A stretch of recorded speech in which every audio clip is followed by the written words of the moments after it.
नमस्कार, वाचू आनंदेमध्ये तुमचं स्वागत.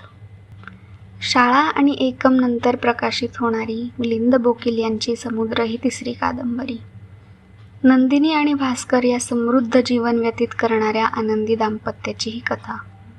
एकमेक स्वतंत्र आणि एकमेक एक असे हे दाम्पत्य समुद्रकाठच्या एका सुदूरच्या रम्य ठिकाणी 2 दिवस निर्वेद राहायला आलेले.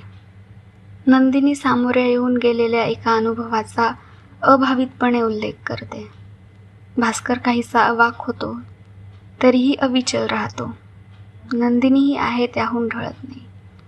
खोल आंतरिक समजुतीने एकमेकांना स्वीकारत शांत रसात एकरूप झालेल्या 2 जीवांचा समुद्राच्या सान्निध्यात विलक्षणपणे उलगडत जाणाऱ्या त्यांच्या भावबंधाचा उत्कट प्रत्यय इथे येतो. मिलिंद बोकील यांच्या प्रतिभेचे एक नवे रूप प्रकट होताना इथे जाणवते. समुद्र, मिलिंद बोकील.